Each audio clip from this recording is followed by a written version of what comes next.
Assalamualaikum warahmatullahi wabarakatuh. Baik, saya akan menjelaskan software simulasi EKTS. Pertama kita bisa buka dulu software simulasinya. Nah, di software EKTS ini tampilannya seperti ini. Kita bisa buka library. Nah, di library ada empat ya, ada empat poin. Yang pertama ada AC power supply. Kalau kita lihat AC power supply-nya ada 3 phase supply, ada L1, L2, L3, dan netral. Perbedaannya adalah kalau 3 phase supply, dia menggunakan RST. Kalau L1, L2, L3 ini terpisah ya masing-masing. Nah, ini bisa kita manfaatkan misalnya untuk satu pasah, berarti L1 misalnya terhadap netral ya. Yang kedua adalah komponen ya. Komponen ini ada banyak. Nanti yang akan kita gunakan misalnya adalah kontaktor, ada pilot lamp ya. Ini adalah untuk indikator kinerja dari setiap rangkaian. Terus ada limit switch. Biasanya limit switch ini difungsikan untuk conveyor biasanya bagaimana kondisi minimum dan maksimum. Terus ada normally close kontak. Nah, normally close kontak ini adalah kontak bantu dari kontaktor itu sendiri. Sedangkan normally close triple kontak ini biasanya digunakan untuk kontak utamanya. Begitu juga normally open kontak sama juga ya. Ini untuk kontak bantu dari kontaktor sendiri. Sedangkan normally open triple kontak itu adalah difungsikan sebagai kontak utama dari kontaktor. Terus ada time delay on. Nah, time delay on ini adalah prinsipnya ketika kita setting ya timernya, maka kontaknya tidak akan langsung aktif sampai waktu yang kita setting itu terpenuhi. Jadi kalau misalnya kita setting 1 menit, maka kontaknya akan aktif misalnya berubah dari NO ke NC atau sebaliknya ketika 1 menit tadi sudah tercapai. Terus ada start button, ini fungsinya untuk tombol on, sedangkan stop button untuk tombol off. Kalau yang ini dikombinasikan, jadi ada kondisi close, ada kondisi open. Nah, ini bisa kita manfaatkan juga. Kita bisa manfaatkan NO-nya saja atau NC-nya saja atau secara keseluruhan. Terus ada induction motor, ada yang 1 pasah, ada yang 3 pasah. Nah, karena kita di sini pembelajarannya adalah pengontrolan motor 3 pasah, maka kita lihat. Nah, ini untuk motor 3 pasah. Kalau kita lihat apa bedanya dengan yang satu ini. Jadi ada dua kondisi. Yang pertama, kalau yang ini ada 6 terminal, ada UVW, X, Y, Z. Nah, UVW, X, Y, Z ini bisa kita kondisikan pada hubungan Y ataupun delta. Nah, sedangkan yang ini sudah terkoneksi Y di dalamnya ya, Y ataupun delta di dalamnya. Jadi tidak bisa kita kontrol ketika kita mau pada hubungan Y ataupun delta. Nah, untuk yang ini misalnya kita mau jadikan pada hubungan Y, maka X, Y, Z-nya itu kita hubungkan. Sedangkan untuk menjadikan motor ini pada hubungan delta, maka yang kita hubungkan nanti U terhadap Z, V terhadap X, W terhadap Y. Nah, bagaimana kita menghubungkannya? Ya, dengan cara misalnya pengontrolan menggunakan kontaktor.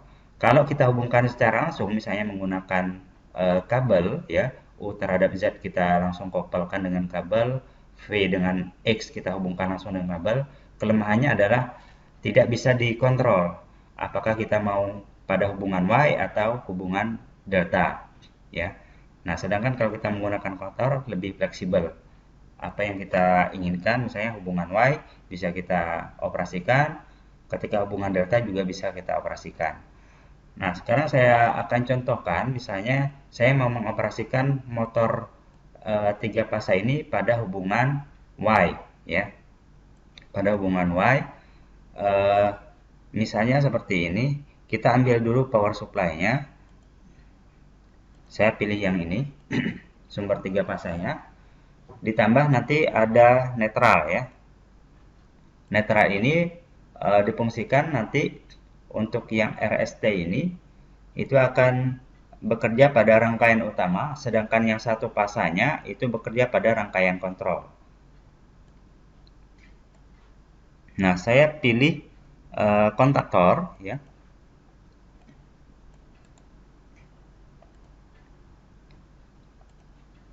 Terus eh, ini koilnya, koil dari kontaktor. Terus kita pilih yang kontak utamanya, kontak utama yang open. Nah, berarti ini adalah kontak utama, maka kita tempatkan di rangkaian utama, ya, di rangkaian utama. Sedangkan kontak bantunya, ya, kontak bantunya yang open, ini nanti kita manfaatkan di rangkaian kontrolnya. Seperti itu.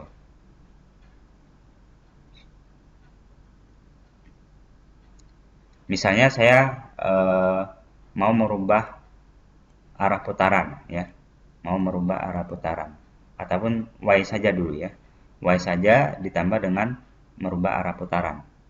Berarti untuk pengaktifannya saya butuh tombol start, ya, itu sebanyak 2 ya, berarti satu untuk searah ya, satu lagi untuk berlawanan.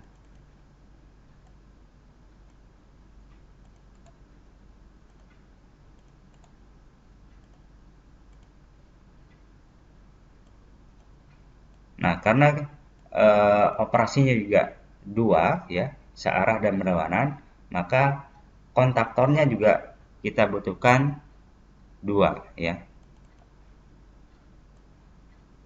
minimal 2 seperti ini.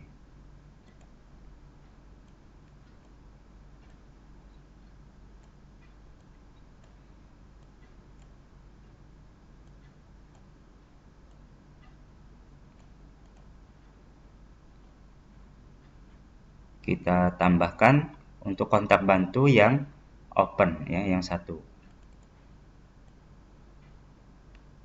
untuk masing-masing kontaktor. Apa fungsi dari kontak bantu ini? Kontak bantu ini nanti kita fungsikan sebagai scaffolding-nya, ya, scaffolding dari kontaktor itu sendiri. Ya, prinsip dari scaffolding itu adalah mengunci diri dia sendiri. Artinya operasi dari kontaktor akan tetap bekerja selama scaffolding-nya bekerja, ya. Dia bisa mengunci diri dia sendiri walaupun sumber awalnya yang kita gunakan adalah push button, itu sudah terputus. Nah, untuk mematikan proses kita tambahkan tombol stop ya, seperti ini. Untuk netranya kita taruh di bawah. Nah, tinggal kita hubungkan misalnya seperti ini. Kita buat rangkaian utamanya dulu.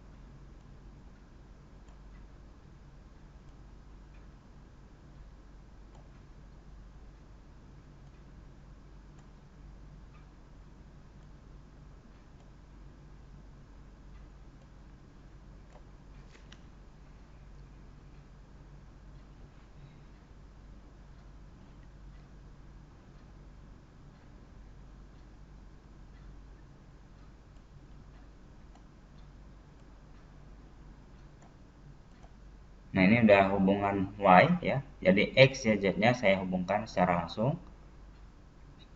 Artinya kalau dia seperti ini tidak fleksibel ya sebenarnya, karena ketika dia sudah terhubung seperti ini maka kita tidak bisa merubahnya ke hubungan delta ya. Ataupun ketika koneksi seperti ini, ketika misalnya terjadi kerusakan pada motor, maka seharusnya kita lepas dulu ya, kita buka dulu hubungan X, Y, Z ini sehingga kita bisa memeriksa per belitan komponen ya, belitan motornya apakah masih berfungsi dengan baik atau tidak.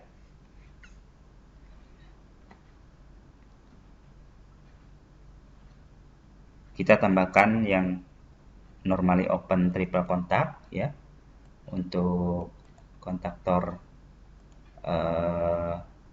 pengontrolan berlawanannya. Nah, ini adalah kalau dia seperti ini, pada kontak yang pertama ini, kontak utama yang pertama,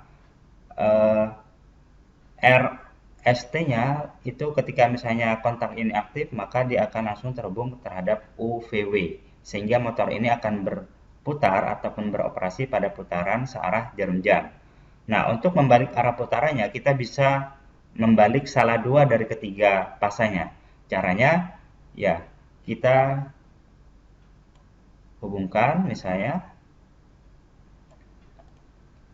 untuk yang sisi atas kita ambil pada hubungan yang sama RST,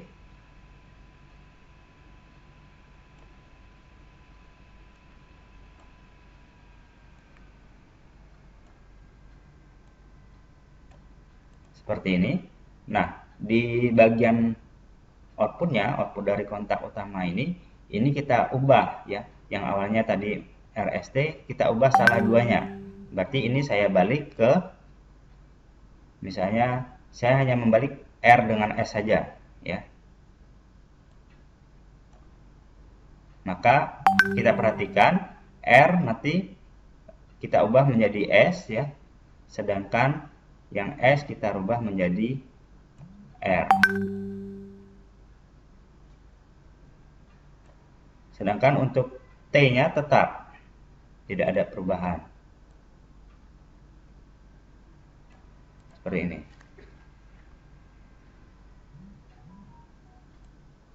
Nah, ini sudah jadi untuk rangkaian utamanya. Tinggal kita buat rangkaian kontrolnya. Bagaimana kita bisa mengoperasikan motor ini dengan rangkaian kontrol ini. Nah, untuk tombol stop ya, kita hubungkan langsung untuk mendapatkan satu pasanya ya. Artinya kalau stop ini ditekan nanti maka koneksi ataupun hubungan satu pasa dari T, saya ambil dari T, itu akan terputus sehingga rangkaian kontrolnya pasti akan mati gitu ya. Nah, ini saya hubungkan.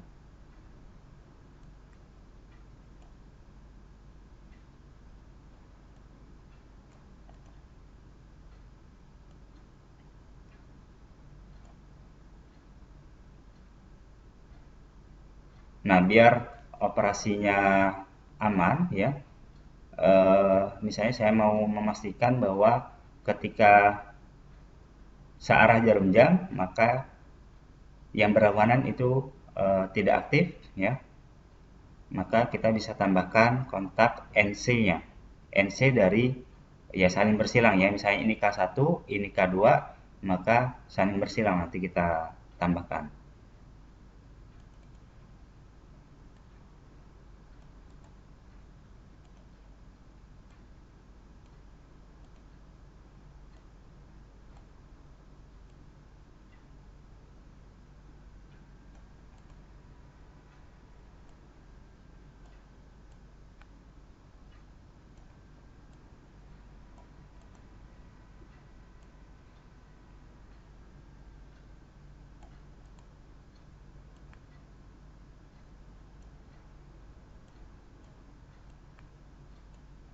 Nah, ini yang saya katakan safe holding tadi ya.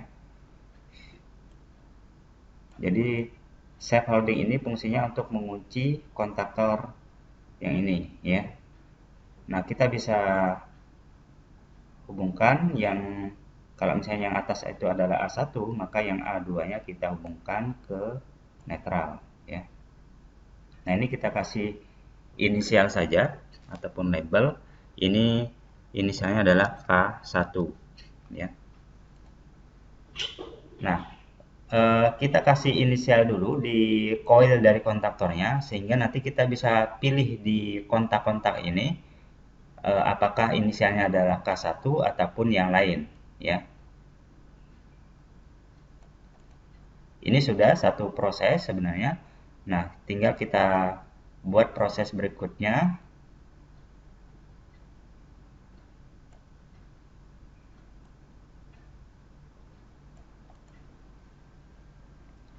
Berarti kita butuh normally close lagi satu.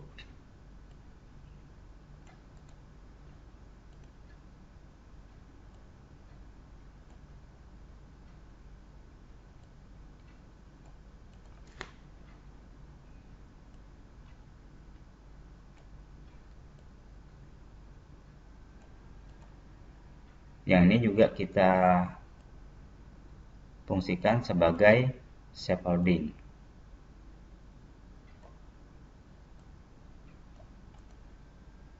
Nah, kita kasih inisial juga, misalnya di sini. Ini adalah stop. Terus ini misalnya push button 1, fungsinya untuk searah. Ini push button 2 ya, untuk berawanan. Nah, ini sudah kita kasih inisialnya adalah K1, maka yang satu lagi kita kasih inisialnya misalnya K2. Nah, K1 ini dikunci ataupun di scaffolding oleh kontak dia sendiri. Maka ini kita kasih, bisa kita pilih di sini. Karena di koilnya sudah kita kasih inisialisasi, maka kita bisa pilih. Ini bagian dari K1 ataupun K2. Karena ini adalah fungsinya sebagai scaffolding K1, maka kita kasih ataupun kita pilih K1 ya. Dan yang ini kita pilih K2. Nah, yang NC ini fungsinya adalah untuk memutuskan, ya artinya saling nyilang gitu ya. Ketika ini beroperasi, maka yang ini tidak akan bisa beroperasi atau sebaliknya. Maka ini kita kasih labelnya adalah K2. Dan kebalikannya di sini adalah K1. Nah, terus K1 ini fungsinya untuk apa? Terhadap di rangkaian utama. Maka K1 ini difungsikan misalnya untuk searah. Maka di sini kita pilih yang ini adalah K1. Sedangkan yang berawannya kita pilih K2. Nah, rangkaiannya sudah jadi ya. Jadi ada rangkaian utama dan ada rangkaian kontrol. Nah, pada aplikasinya sebenarnya di sini ya, di RST ini setelah RT ataupun setelah sumber itu biasanya dipasang MCB 3 fasa. Fungsinya adalah sebagai pembatas daya ke rangkaian utama. Sedangkan yang ke rangkaian kontrol kita tambahkan MCB 1 fasa ya. Dan satu lagi biasanya agar kita bisa mengetahui terjadi overload atau tidak pada motor, biasanya kita tambahkan ya, kita bisa tambahkan di atas ini ataupun di bawah dari kontaktor K1 dan K2 ini kita tambahkan yang namanya DOL ataupun thermal overload ya, thermal overload ya ataupun TOR ya. Fungsinya adalah ketika terjadi overload pada motor, maka thermal overload-nya akan memutuskan di kontak di rangkaian kontrolnya, sehingga nanti di sini juga akan putus ya. Jadi misalnya kontak bantu pada thermal overload kita tambahkan misalnya di stop ini ya, di bawah stop misalnya. Sedangkan yang thermalnya sendiri itu berada di rangkaian utama ya. Baik, ini sudah jadi, bisa kita running ya, ataupun bisa kita coba.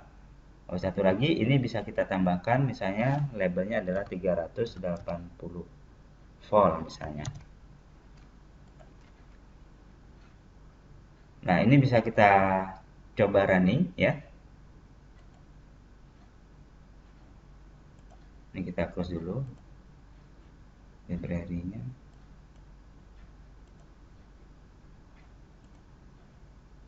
Oh ya, ini kita close dulu library-nya. Kita bisa running ya. Nah, kita contohkan misalnya push button 1 ditekan. Nah, ketika push button 1 ditekan, K1 ini fungsinya adalah sebagai scaffolding ya. Jadi K1 ini aktif. Selama scaffolding ini bekerja, K1 bekerja. Selama K1 bekerja, maka scaffolding juga akan bekerja. Nah, kita lihat di rangkaian utamanya, K1 juga ikut aktif. Sehingga sumber 3 fasa akan mengalir ke motor 3 fasanya. Motornya berputar searah jarum jam, ya. Nah, untuk membalik arah putarannya, kita tekan stop terlebih dahulu, ya. Selanjutnya kita tekan push button 2, ya. Nah, maka dia akan berputar berlawanan jarum jam, ya. Kebalikan dari proses yang pertama tadi. Ya. Kalau yang pertama tadi searah, sedangkan yang kedua berlawanan. Oke. Baik. Ini bisa kita kembangkan.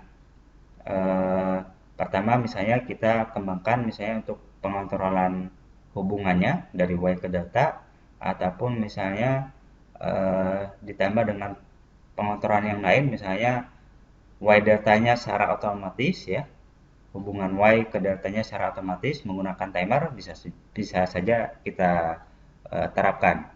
Jadi misalnya kita manfaatkan timer untuk merubah arah putaran ketika waktunya tercapai. Jadi proses hubungan Y-nya cukup misalnya 1 menit ya. Setelah itu pindah ke hubungan delta. Terus apa bedanya hubungan Y dengan delta? Hubungan Y dengan delta berbeda pada sisi arusnya ya. Kalau delta itu jauh lebih tinggi dibandingkan Y ya. Sehingga kenapa ada transformasi Y ke delta? Fungsinya tadi untuk menghindari overshoot yang tinggi ketika misalnya kondisi awalnya langsung ke delta. Karena bebannya besar sehingga overshootnya tinggi. Sehingga untuk mengatasi hal tersebut, metodenya adalah dengan transformasi Y ke delta ya. Jadi awalnya starting awalnya adalah Y, setelah berapa saat baru ke delta. Baik itu secara konvensional kita menggunakan kontaktor seperti ini ataupun misalnya secara kontrol yang lain. Nah, kelebihannya kalau kontrol yang lain sudah kontrol elektronik biasanya tanpa merubah hubungan dari Y ke delta. Jadi motornya sudah pada kondisi delta. Nah, tapi kontrolnya yang dikontrol adalah frekuensinya. Kita bisa memanfaatkan kontrolnya bisa menggunakan VSD, variable speed drive, ataupun frekuensi speed drive ya. Itu bisa kita gunakan sebagai pengontrolan motor 3 fasa. Jadi kondisi awalnya eh, frekuensinya yang diatur sehingga dia tidak langsung normal, kondisi normal. Jadi ada beberapa saat satu baru pada kondisi normal. Sehingga overshootnya pasti tidak akan muncul ya. Baik, mungkin hanya itu untuk tutorial pembelajaran EKTS ya. Eh, Terima kasih atas perhatiannya. Assalamualaikum warahmatullahi wabarakatuh.